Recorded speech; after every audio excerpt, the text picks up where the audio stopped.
उलेमानचाही प्रश्न निघाला की त्या उलेमानने समर्थनाचं पत्र काढलं, त्याला वोट जिहाद म्हटलं जातंय. म्हणजे हा प्रचारात मुद्दा आला, म्हणजे एके सुरू झालेला मुद्दा प्रचाराचा कुठे आता वोट जिहाद, कटेंगे तो बटेंगे पर्यंत येऊन थांबलाय. सर असं आहे की त्यांना निवडणुकीची यशाची खात्री नाही, त्यावर हे फळराईज करायचं, धार्मिक विचाराकडे ते कन्वर्ट करायचं, डायव्हर्ट करायचं. आणि त्यासाठी पुन्हा तो जिहादचा विषय मांडला असतो. म्हणजे काय त्याचं जिहाद काय, अमुक त्यांनी सांगितलं 4 मतदारसंघाचा त्यांनी उल्लेख केला.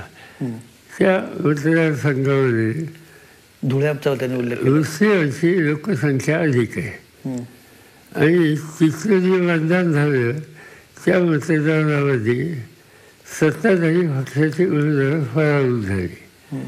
मुस्लिमांचं अधिक मतदान होतं, ते मतदान दुसऱ्या बाजूला झालं. प्रश्न असा आहे की लगेच त्या वर्गाने, त्या घटकांनी मतदान केलं म्हणजे लगेच धार्मिक चित्र झालं का.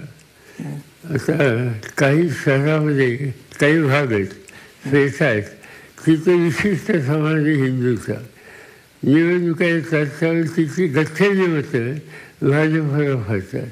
याचा अर्थ मी जातीयवाद म्हणत नाही, त्या ठिकाणी राहणारा निवास करणारा जो वर्ग आहे त्या वर्गाची साधारणचा विचारधारा आहे, त्यावर आधारित ते मतदान करतात. लगेच त्याच्यासाठी तुम्ही सगळे जात्यांचे लोक आहेत असं मी त्यांच्याबद्दलचा उल्लेख कधी करणार नाही.